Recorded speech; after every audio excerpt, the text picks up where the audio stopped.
नमस्कार, मैं पुरुषोत्तम दुबे और आप देख रहे हैं ग्रैंड न्यूज नेटवर्क। चलिए रुक करते हैं आज की ताजा खबरों की ओर।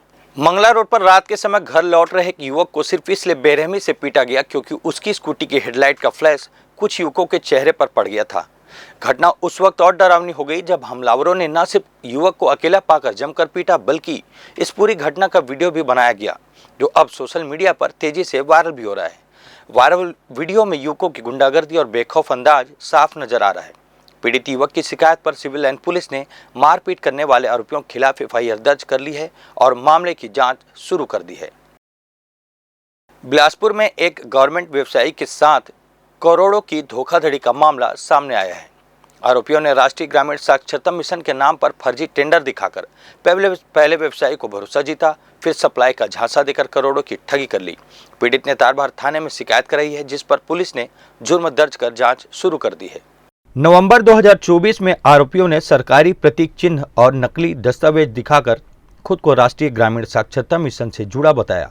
व्यवसायी मनोज तिवारी ने पुलिस को बताया कि 25 लाख रुपए डीडी और 15 लाख रुपए नगद सिक्योरिटी डिपॉजिट के रूप में उससे लिया गया। फिर 30 करोड़ रुपए का सप्लाई एग्रीमेंट करवाया गया और कर्नाटक के विभिन्न जिलों में स्वेटर भेजने को कहा गया। व्यवसायी ने तय समय पर गुणवत्तापूर्ण स्वेटर की सप्लाई कर दी, लेकिन जब भुगतान की मांग की गई तो आरोपियों ने 5 करोड़ 29 लाख रुपए का चेक थमा दिया, जो बाउंस हो गया। बाद में जानकारी मिली कि संस्था के सभी बैंक दस्तावेज भी आरोपियों के कब्जे में हैं। पीड़ित की शिकायत पर पुलिस ने अनीता उपाध्याय, करुणाकर रत्नाकर उपाध्याय, सौरभ सिंह और प्रांशु अग्रवाल के खिलाफ मामला दर्ज कर जांच शुरू कर दी है। कैमरामैन गोलू कश्यप के साथ पिंटू दुबे की रिपोर्ट। बिलासपुर जिले के पुलिस महकमे में प्रशासनिक सर्जरी करते हुए एसएसपी रजनीश सिंह ने सीएसपी स्तर पर कामकाज में बड़ा फेरबदल किया है। नए आदेश के तहत सीएसपी निमितेश सिंह को अब सिविल लाइन, सिरगिट्टी, सकरी, तारबहार और तोरवा थानों का प्रभार सौंपा गया है, जबकि सीएसपी सिद्धार्थ बघेल को सिटी कोतवाली, कोनी, सरगंडा, मोपका चौकी और सीपत थाना का जिम्मा दिया गया है। दोनों अधिकारियों के कार्यों की निगरानी एएसपी राजेंद्र जायसवाल करेंगे, जो इन क्षेत्रों में कानून व्यवस्था की स्थिति पर सीधा नजर रखेंगे। ग्रैंड न्यूज में कुछ दिन पहले राशन से परेशान मोपका वासियों की एक खबर चलाई गई थी। बिलासपुर के मोपका क्षेत्र से एक बड़ी कार्रवाई की खबर सामने आई है। खाद्य विभाग ने ड्यू एंड क्लियर मामले में गंभीर अनियमितताओं के चलते महिला शक्ति खाद्य पोषण राशन दुकान को तत्काल प्रभाव से निलंबित कर दिया है। साथ ही दुकान संचालक को पद से हटा दिया गया है।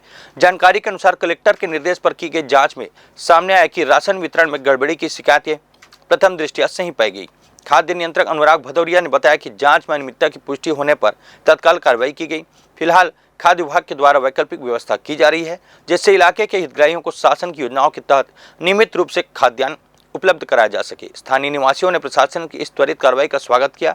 वहीं विभाग ने स्पष्ट किया कि राशन वितरण व्यवस्था में पारदर्शिता बनाए रखने के लिए आगे की इसी तरह कार्रवाई की जाएगी। उस दुकान की शिकायत आई थी, उस पर जांच की गई है। शिकायत उसमें प्रथम दृष्टया सही पाई गई। दुकान को निलंबित करके भी हटा दिया गया।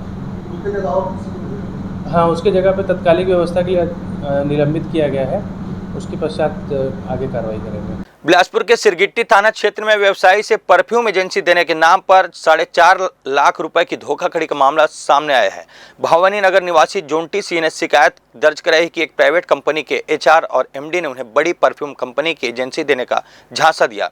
इसके लिए विभिन्न मदों में 4,50,000 रुपए लिए गए, लेकिन न तो एजेंसी दी गई और न ही पैसे लौटाए गए। खुद को ठगा महसूस कर पीड़ित ने सिरगिट्टी थाने में शिकायत दर्ज कराई, जिसके आधार पर पुलिस ने आरोपियों के खिलाफ धोखाधड़ी का केस दर्ज कर लिया है और मामले की जांच शुरू कर दी है। बिलासपुर शहर के जूना क्षेत्र में उस वक्त हड़कंप मच गया जब प्रतियोगी परीक्षा की तैयारी कर रहे सूरजपुर निवासी युवक अमर प्रताप सिंह की लाश उसके किराए के कमरे में बंद हालत में मिली। वह पिछले 5 साल से डोंगा घाट क्षेत्र में रहकर प्रतियोगी परीक्षाओं की तैयारी कर रहा था और नियमित रूप से लाइब्रेरी जाता था। शनिवार रात के बाद जब वह कमरे से बाहर नहीं आया और न ही किसी का फोन रिसीव किया, तब मकान मालिक को शंका हुई। खिड़की से झांकने पर वह बिस्तर पर लेटा दिखा। आवाज लगाने पर कोई प्रतिक्रिया नहीं मिली। अनहोनी की आशंका पर मकान मालिक ने पुलिस को सूचना दी। कोतवाली पुलिस मौके पर पहुंची और दरवाजा तोड़कर दाखिल हुई, जहां युवक मृत अवस्था में पाया गया। उसके मुंह से झाग या शरीर पर किसी प्रकार के चोट के निशान भी नहीं पाए गए। न ही कमरे से किसी तरह का कोई सुसाइड नोट बरामद हुआ। प्रथम दृष्टया हार्ट अटैक से मौत की आशंका जताई जा रही है। शव का पंचनामा कर सिम्स मर्चुरी भेजा गया। अमर प्रताप मूलतः सूरजपुर जिले के भड़गांव का निवासी था। उसकी पत्नी स्टाफ नर्स है और उसकी एक छोटी बच्ची भी है। पिता रामधन सिंह एसोसिएशन में पदस्थ हैं। पुलिस ने परिजनों को घटना की सूचना दे दी है और जांच जारी है। फिलहाल इस बुलेटिन में बस इतना ही। अगले बुलेटिन में फिर होगी मुलाकात। तब तक के लिए मुझे और मेरी पूरी टीम को दीजिए इजाजत। नमस्कार।